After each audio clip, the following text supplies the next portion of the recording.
Thank you.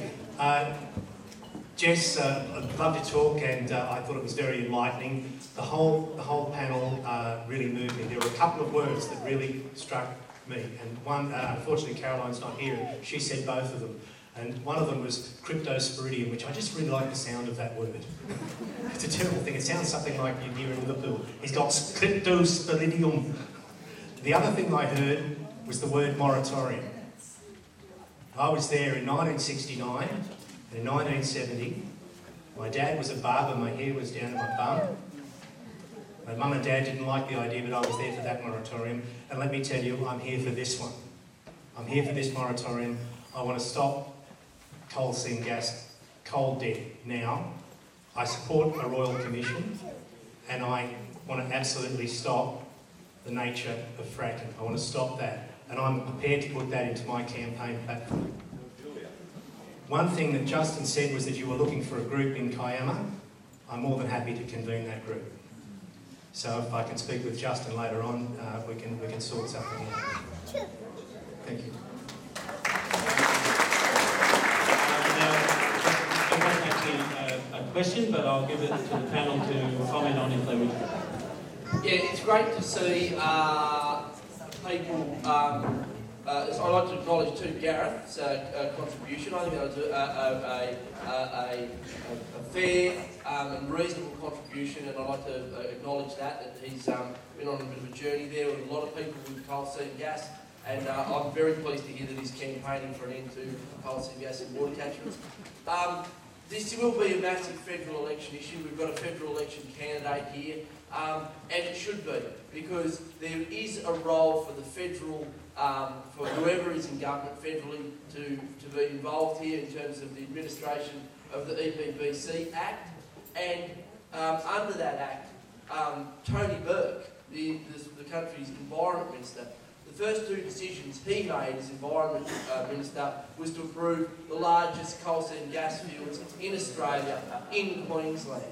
So, no, that's right. We have had broad support amongst the Coalition and Labor for coal seam gas until very recently. It's only very recently that people have started to shift on that, because this is a voting issue. This is something that will determine people's votes. So those candidates that are anti-ESG, I think they should be rewarded, but we should be mindful that this is not just a state issue, it's a federal issue. They have powers to intervene here as well. Any other questions?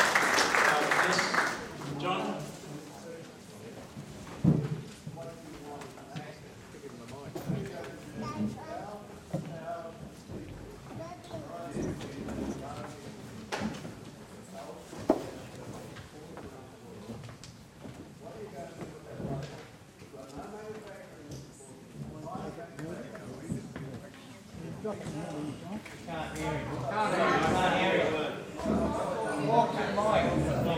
Basically, I think what John's saying is that if we eliminate the coal seam gas industry, what are we going to do as far as the employment of the people that are currently involved? Yeah, that's a very good question, and it's been put to me, the Greens are anti-jobs. The situation is that they're too much luck when it comes to resources. We've got so much coal and gas going out, coal and iron ore going out of Australia and other bulk commodities, that our dollar has been driven so high that these continuing export commodities driving the dollar higher and higher and higher and killing off jobs in services, manufacturing and agriculture. Studies are showing, one of the big coal mines up in Queensland is showing that for every job you create in the mining sector, you're killing two in manufacturing and services. And every single day in this country, we're losing manufacturing jobs because we've put all our eggs in the resources basket. In terms of what we do with that labour, we build big solar, as Ken O'Hara has said. As the we build big solar, we build energy, wind farms, solve them.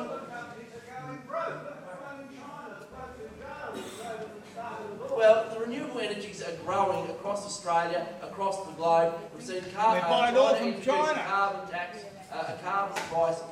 So the future is renewables. It's not with another dirty fossil fuel. I think these guys are Yes. Look, I've actually got very little to add to that, but the one thing I would say, it's not just about the jobs it destroys in other industries, it's that coal seam gas and other mining sectors are very jobs poor. That is, for every dollar you invest, you get much fewer jobs than you get in, for example, manufacturing, agriculture, tourism. If we were manufacturing, that wouldn't happen. But we're not manufacturing, and a big part of the reason we're not manufacturing is actually the boom. It's the fact that we are exporting enormous quantities of fossil fuel, which is driving up the dollar. And this research has been done by the think tank, the Australia Institute. Now, I think that's a really important question, because obviously I don't think anyone in this room thinks we don't need more jobs in Australia. We need more jobs in Australia. But do we need jobs in an industry that is going to destroy our food and our water at the same time as it puts other people out of work, which is what it's doing? The second thing I wanted to add is that this needs to be talked about far more in this country. At the moment, the fossil fuel industries get $11 billion in subsidies, so we don't have an even playing field. When people say big solar or wind cannot reach price parity, it ignores the fact that we've got enormous subsidies, $11 billion going to the fossil fuel industry. If that money was shifted and actually went into investing in other industries, then all of a sudden, big solar and wind.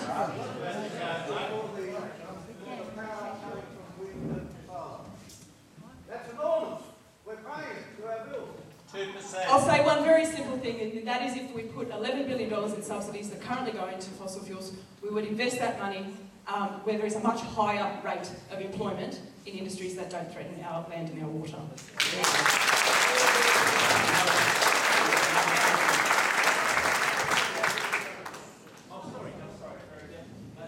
Jeremy really picked up on the key issue, but I think there is a great perceptual challenge in Australia about the number of jobs that are provided by the mining industry.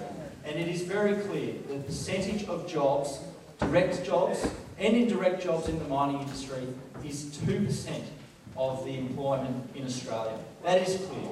That is clear. That research is straight out of the census data. So there's a huge expectation in the community that mining jobs are providing all of the employment and employment growth in Australia, and it's just simply not true. It's largely driven by the PR campaigns of the mining industry. So I think we need to keep that in perspective.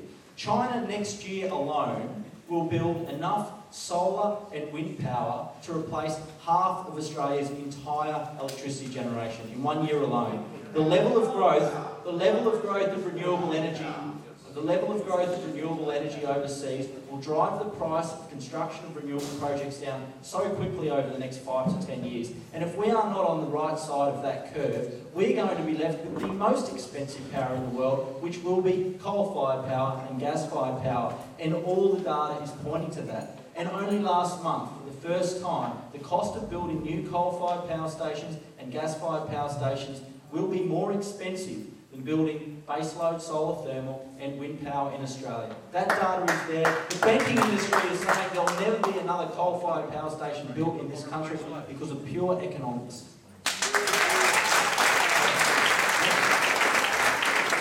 Yes, please, your question. I'd just like to say that I'm really impressed with the impetus that this organisation seems to have, or that it does have, I shouldn't be using that word, that it does have, and please don't take it and the community support that's there.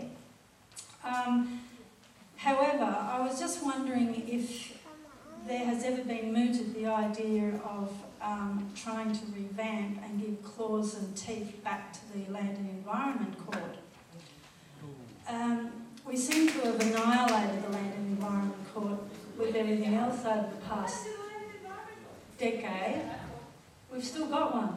We've still got one. We've still got one, and it needs its teeth and claws back. And I think that an organisation such as this that is serious about what it's doing is the very kind of organisation that can do that. And, well, I'd just like to leave it with you all that it's there and it has power invested in it to enforce all sorts of things. And, you know, it'd be good to see it come back to its own and give these guys a good kick in the backside. Thank you. It's great to have the judicial system there and to have the courts there to protect you as a backstop, but it's even better to have a planning system that means that on merit you don't end up there in the first place. And what we've got in New South Wales is a planning system that's weighted towards the proponent. It's a proponent-driven system. The independent consultants that prepare the proponents' environmental assessments, they're doing a job for their bosses. They are providing, they are guns for hire. They are not independent consultants. You have a system in New South Wales where there's no longer any merits appeals to the Land and Environment Court. So if a Planning Assessment Commission that assesses these says we're green lighting this, you cannot contest the merits of that decision. And the Planning Assessment Commission themselves, the planning system, the community consultative committees are all stacked with the same people. It's a revolving door. People from government, people like John Anderson, Mark Vaile, leaders in government, they all end up on the boards of these companies. And then you end up with, on the planning assessment committees, former ministers. Like we have Gary West, he's a former energy minister for the National Party on a planning assessment commission. It's a revolving door. It's not an independent planning system. We have no mines being knocked back, nil, none, zero mines in New South Wales being knocked back. Everything's green lighted because there is no real independence in the planning system. That's why we need a root and branch overhaul of how these acts are the mining and petroleum acts are administered, and also how these planning assessments are done. Okay, next question. Okay, well, and then Terry can have the microphone next. Yeah, I'm Lyle Davis. I'm from Reilly from Eden, Piety from Barratt, and on my father's side. My mother's side is Kingdom Picton, Shinandi. A couple of years ago, I didn't know nothing about coal seam gas until I was on a course in doing regeneration and monitoring of sacred sites and water, flora and fauna in soil. Now coming down from up the dams, up in the water catchment area, down through on my mother's walking track, we come across signs, like $11,000 fines, or I couldn't get beyond to go and sit at a tool making site or a birthing site or a campsite to contemplate my navel. And I went down to a meeting and I seen Jess on the news and I thought I'd best go over and have a listen to what was going on. And I've been going ever since back. So I'll get involved with all stores and everything. What my thing is that we're all there to stop the coal seam gas fracking. It's, as far as I even know, it's the most destructive industry that's ever been brought into this country. Like the artesian basin is the biggest in the world, and muck with it and you're mucked with an F.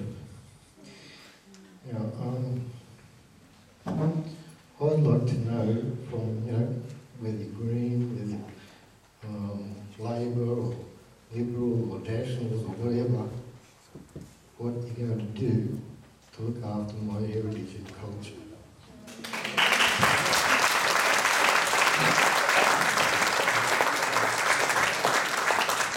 Thank you very much for the question, and it's a really important one. It's often missed in that is the Aboriginal heritage in these mining assessments and that incredible cultural heritage. That was brought home to me when I went on that tour out to Western New South Wales, and I went to the Pilliga.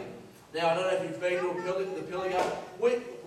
whites call it, Anglos call it the Pilliga Scrub, which is an abysmal name for an incredibly important ecological and cultural area. Now, I went in there with Auntie Maureen from the Gilmore people, and she took me to a site there where there were caves, where the Gilmore people had been doing initiation and ceremony from time immemorial. It's a cathedral for these people. The cave paintings are there. The sharpening grooves are in the rock where they've sharpened spears for thousands upon thousands of years. And out in the bush, we could hear the young men of the Gilmore people doing call and response. We were standing on a cliff top and we could hear them calling to each other, finding each other, tracking animals, talking to each other, and making sure, that communicating in their language as they have done for tens of thousands of years.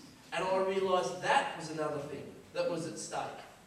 Our history, the Aboriginal history of this country, and that is something that cannot be forgotten. And that exists, of course, here in the Shoalhaven and the Illawarra.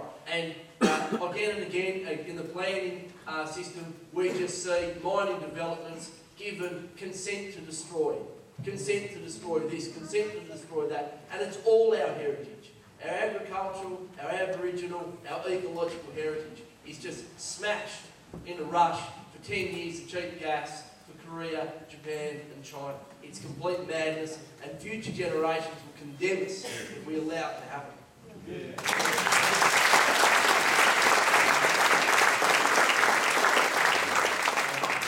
think there's a question there, and we're getting close to pumpkin time, 5 minutes, and then Kathy, question? Oh, and there's a question over there. So we'll have those 2 questions, and then we'll have to probably call it quits.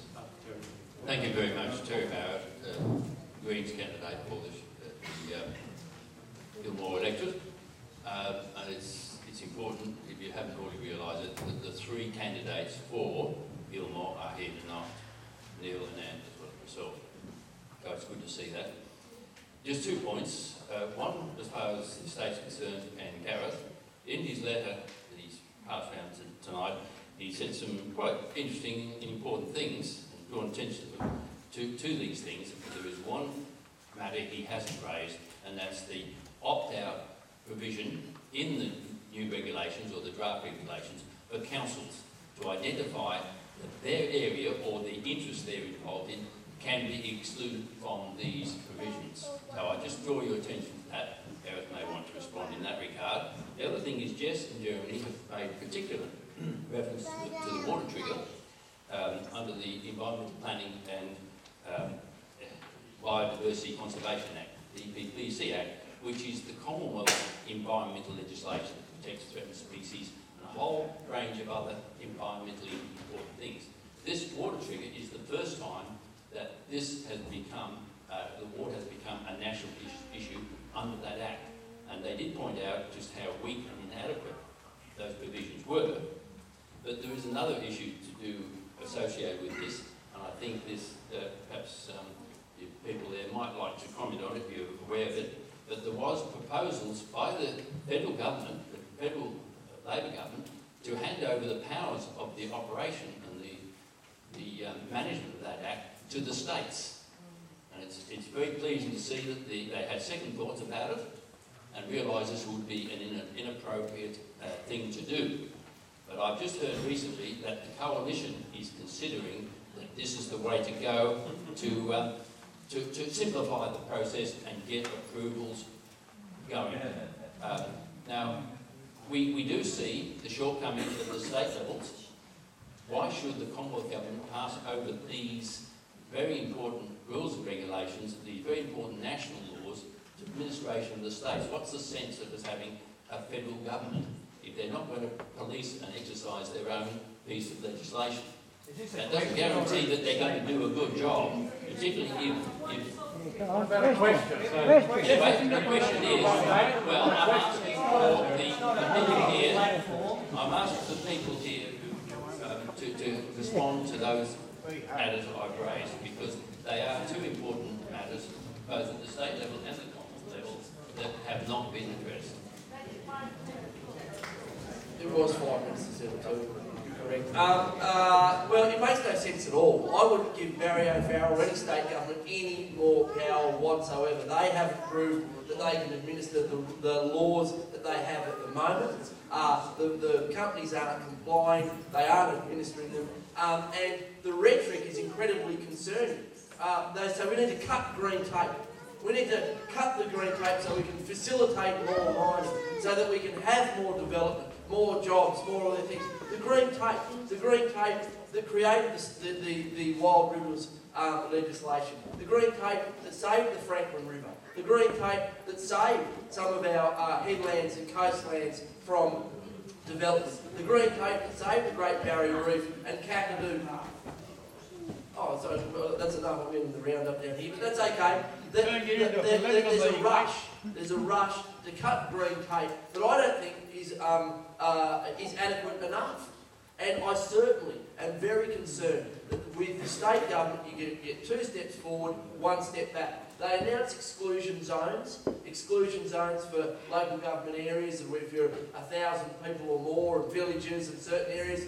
But there's an opt-out clause, and that's an incredible risk, because if you've got $1 billion mining company come into a local community and say, we'll build you a new RFS, we'll pay for a new water tank for the RFS, we'll sponsor the football team, we'll build a swimming pool, but by the way, we want you to opt out of the exclusion zone and opt into coal seam gas.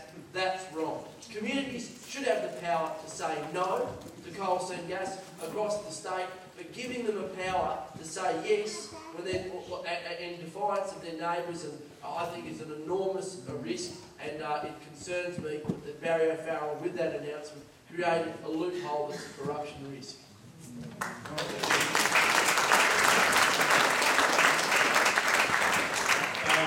I think we'll just finalise the evening. There were 2 questions, 2 hands up. The lady in the striped dress, and then Kathy. Yes? Yes? Do you want the microphone?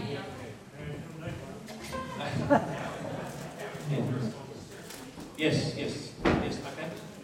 Right. Yeah, we'll have these 2 questions first, and then you can respond to that. I'd really like to thank Jess and Jeremy for all the work that they've done on this issue, and they brought it to my attention through the internet, and I'm really pleased that they did, because I didn't know about it until I got that information. But I think it's really important.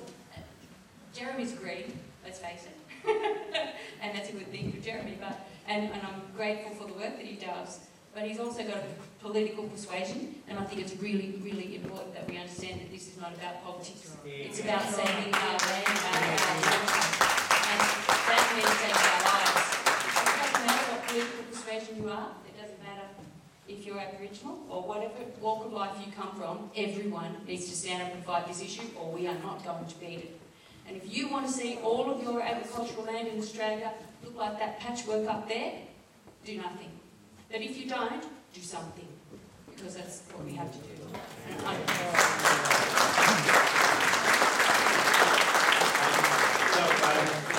I'm going to give Gareth the opportunity to just respond very quickly to Terry's comments, and then we'll have the last question from Kathy, and then we'll have to wind up the evening. Thank you very much. Can I just firstly respond to that lady and just agree wholeheartedly with what she said? I remember, Jess might remember, there was a sticker on the student council door at uni, Liberal or Labor, the government always gets in. So I think that lady's comment was absolutely spot on. I know a lot of people in this audience here tonight, they're Liberal, they're Labor, they're Green, but what you all are here for is because you're concerned about your community. And I think that Jeremy hasn't actually been political, mate. You've actually done pretty well tonight in all of your comments. I think that this is beyond politics, and I think that's why we're all here, so congratulations for your comment. The other thing, just in response to Terry, there's a lot of issues in this debate. I could have talked about the exclusion zones, I could have talked about equine and viticulture. There's a lot in this debate. What I would say is the government went to an election, and I fundamentally believe in this as one of its policies, that planning decisions should be returned to local communities. And we're about to see a white paper which is going to be setting up the future of the planning system. Now, perhaps, Jeremy, this is something you and I need to talk about offline, and that we look at these decisions as part of state environmental planning policies being made by councils, because there are places out west that are quite happy to have CSG because it doesn't conflict with the land use west of the divide. But I tell you what, there's a lot of people that are east of the divide that want it absolutely nowhere near there. Okay, so we wind up just Kathy's comment or question, and then we'll say our thank yous. I'd just like to comment on one thing I haven't heard tonight, but I thought I might be able to hear. There's an emerging concern about the social health consequences of communities that live in the vicinity of coal seam gas mining developments, and I wonder if someone could comment on that, particularly because our land is not protected, we're not strategic agricultural land, and that coal seam gas mining may occur here more readily than it does where there are defined critical industry clusters.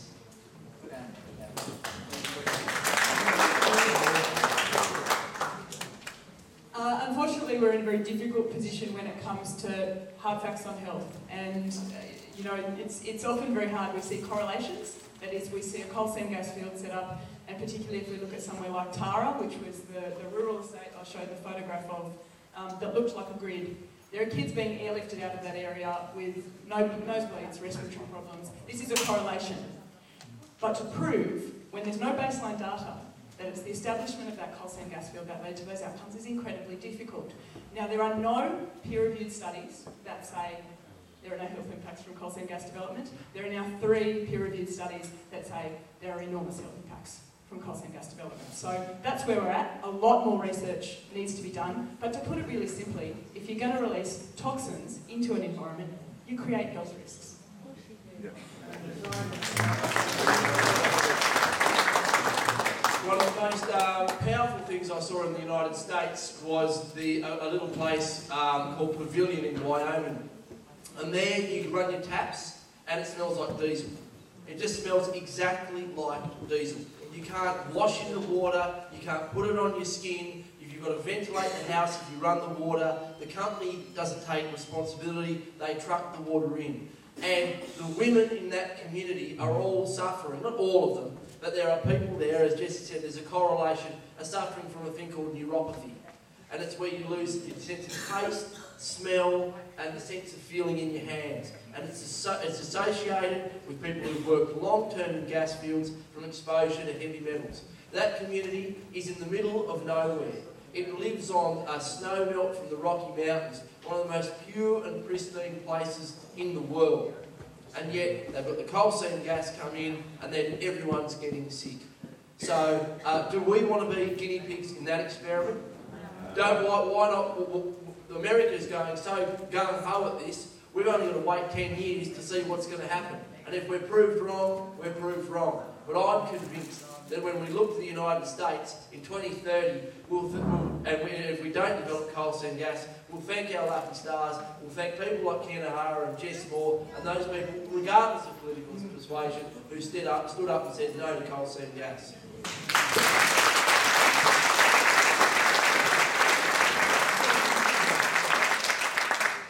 Thank you very, very much, folks, for attending tonight. Thanks very much to the fantastic panel, and I'm including Gareth in the panel, in a sense. And it was, I think, one of the most interesting things that I think has come out tonight is Gareth and Jeremy complimenting each other on their behaviour tonight. Just don't get involved in their Twitter feed from time to time.